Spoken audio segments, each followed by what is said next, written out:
Masih dengan kita di program Mom and Kids Banjarmasin Pos, Ibu Cerdas Anak Hebat. Dengan tema kita kali ini, bentengi buah hati dari hepatitis akut. Nah, sekarang kita mau membacakan nih, ada beberapa pertanyaan yang masuk, Dok. Mungkin dari pertama ini, ada dari Instagram, dari Raza Banjar. Banyak anak yang tertular. Nah, bisakah menular ke orang dewasa? Katanya gitu, Dok. Terima kasih atas pertanyaannya. Jadi ini mungkin yang dimaksudkan ini adalah yang penyakit yang sedang hangat-hangatnya ya, yang hepatitis akut yang belum diketahui penyebabnya ya, itu ya mungkin yang ditanyakan.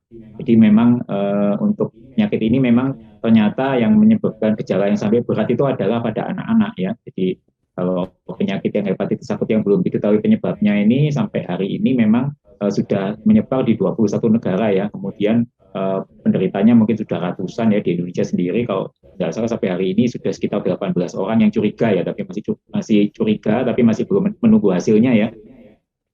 Ada satu orang yang memang sudah masuk kriteria probable, jadi sudah memang dicari hepatitis A, B, C, D, E-nya nggak ada. Jadi kemungkinan memang mungkin ke arah virus, ke arah hepatitis yang belum diketahui penyebabnya ya.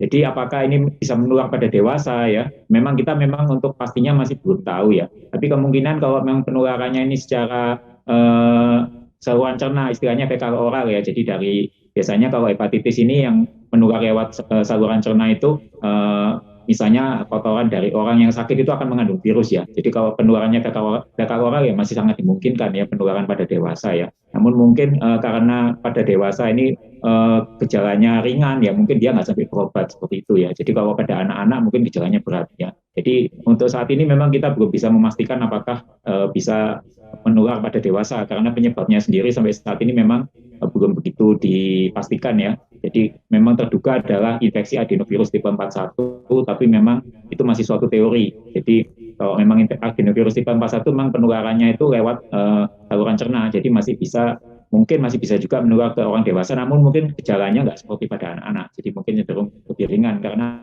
adenovirus tipe 41 ini sebetulnya dari dulu sudah ada ya gitu ya. Tapi kenapa akhir-akhir ini kalau seandainya dia memang penyebabnya ya, kenapa kok bisa menyebabkan gejala seperti ini? Inilah yang sedang dicari ya oleh para ahli yang masih mau dicari. Jadi untuk penyakit ini mungkin nanti tetap kita update terus ya informasinya ya.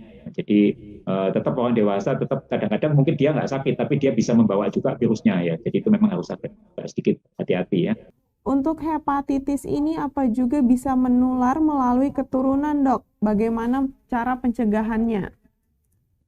Baik, terima kasih pertanyaannya yang menarik ya ini ya. Memang ya ini kalau hepatitis sendiri kalau ditanyakan secara umum ya. Jadi memang kalau hepatitis B itu kita sudah tahu lama ya dia bisa menular dari ibu yang positif ke anaknya ya gitu ya. Kalau hepatitis B ya seperti itu. Kemudian juga beberapa virus hepatitis yang bukan golongan hepatitis. Jadi gini, virus penyebab hepatitis tapi dia bukan golongan virus hepatitis. Itu juga masih mungkin. Contohnya tadi yang saya bahas ya, virus-virus tertentu ya itu bisa juga menginfeksi dari ibu ke anaknya pada saat janinnya masih di kandungan ya, masih bisa seperti itu ya. Tapi kalau untuk yang saat ini yang beredar saat ini ya, yang belum diketahui penyebabnya ini kita memang masih belum punya data.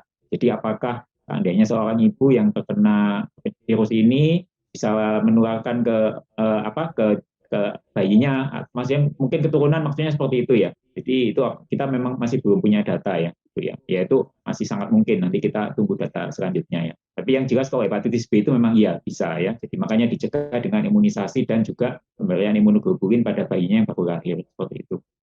Oke, gitu, Dok. Nah, mungkin untuk menutup pembicaraan kita, satu pertanyaan dulu deh, Dok ya.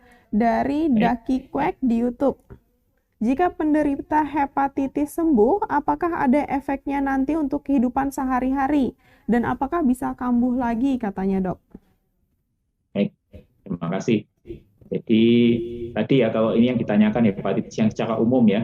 Jadi kalau hepatitis yang secara umum misalnya tergantung penyebabnya juga. Misalnya hepatitis A ya. Hepatitis A itu biasanya akan sembuh dengan sempurna ya.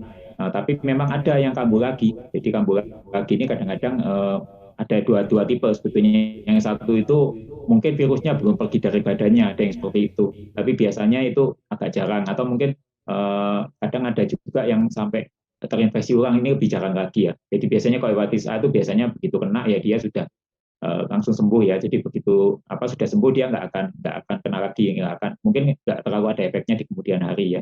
Kemudian kalau misalnya hepatitis B itu memang kan tadi ya, kalau misalnya nanya ini yang tipe yang waktu terjadi biasanya bisa juga sembuh sempurna. Tapi apakah ada efeknya di kemudian hari untuk hepatitis B? Memang kalau misalnya dia sudah menjadi kronis, itu masih bisa terjadi nanti yang sampai kerusakan hati dan lain-lain. Jadi tergantung lagi penyebabnya seperti itu ya.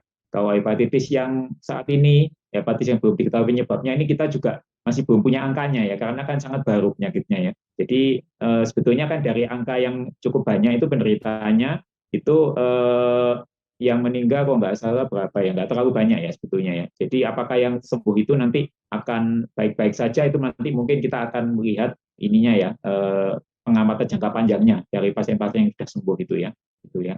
Jadi ini sebetulnya untuk datanya masih terus bergulir ya, jadi masih belum bisa kita simpulkan untuk saat ini ya, jangka panjangnya seperti apa pada pasien-pasien hepatitis akut yang belum diketahui penyebabnya. Tapi yang jelas kalau sampai sudah terjadi berat, sampai terjadi kerusakan hati dan perlu transplantasi, nanti kalau sudah transplantasi hati itu biasanya orang akan minum obat seumur hidup ya, untuk mencegah terjadinya penolakan organ. Jadi nanti tiap hari minum obat untuk mencegah penolakan organ yang ditransplantkan itu ya. Kalau enggak nanti misalnya enggak minum obat, nanti organnya itu akan terjadi reaksi penolakan organ transplant. Jadi seperti itu. Jadi memang dampaknya ya tentunya ada di kemudian hari kalau sampai dia perlu transplantasi hati. Seperti itu ya. Tapi mungkin sebelum kita menutup program kita untuk hari ini, mungkin dari dokter ada yang mau disampaikan nih dok, untuk Sobat Bipos di rumah mengenai hepatitis akut ini dok. Mungkin supaya Sobat Bipos di rumah supaya nggak panik juga penanganannya, mungkin bisa seperti itu dok. Ya, baik. Terima kasih atas partisipasinya ya dalam acara ini. Jadi mudah-mudahan ini bermanfaat ya. Jadi kita memang untuk saat ini ya, baru saja kita pandemi COVID-19 saat ini sepertinya sudah diturunkan jadi endemi ya untuk saat ini ya. Tapi memang tetap kita waspada ya. Jadi COVID-19 pun belum benar-benar masih pergi dari kita ya, masih belum ya. Karena kita dengar masih ada juga kasusnya tiap hari walaupun jumlahnya sudah sangat turun ya. Jadi terus kita kok sekarang ketambahan lagi ada hepatitis yang belum diketahui penyebabnya ya gitu. Jadi nanti wah ada lagi nih gitu ya. Jadi yang jelas untuk saat ini jangan terlalu termakan oleh isu-isu misalnya apa ya. Sekarang kan pokoknya begitu ada berita gini nanti sebentar lagi ada lagi berita-berita yang sifatnya itu disinformasi atau misinformasi ya istilahnya yang hoax itu ya. Jadi itu jangan sampai termakan seperti itu. Tapi tetap jangan terlalu panik juga ya. Jadi jangan terlalu panik ya, tetap jaga gaya hidup sehat, kemudian protokol kesehatan juga tetap dijaga ya, karena juga COVID juga belum pergi juga ya. Dan untuk hepatitis akut yang belum diketahui penyebabnya ini kita juga belum pasti juga ya penularannya seperti apa. Jadi ya tetap kita waspada ya. Terus untuk anak-anak tentunya berikanlah makanan yang sehat ya, yang bergizi juga ya, cukup protein ya, kemudian juga kalau bisa tetap anak-anak jangan terlalu dipaparkan sama lingkungan luar ya. Kalau bisa tetap kalau nggak perlu sekali jangan terlalu sering keluar dari rumah ya, istilahnya gitu ya. Apalagi ke tempat-tempat umum sebaiknya jangan terlalu sering ya. Apakah penyakit ini yang hepatitis ini menularnya lewat itu kita juga masih belum pasti ya. Tapi kita lebih baik menjaga ya seperti itu. Kemudian lengkapilah juga dengan imunisasi ya, terutama pada yang bisa hepatitis kan ada yang bisa dicegah ya, misalnya hepatitis A, hepatitis B itu bisa dilengkapi dengan imunisasi ya, itu bisa diberikan ya. Gitu. Kemudian apalagi ya, nanti misalnya ternyata ada gejala-gejala yang dikhawatirkan ya oleh para orang tua pada anaknya, nanti kita bisa konsultasi langsung dengan tenaga kesehatan ya. Jadi jangan panik, tetap aktivitas seperti biasa, tapi tetap perhatikan gaya hidup sehat dan juga protokol kesehatan. Mungkin seperti itu ya.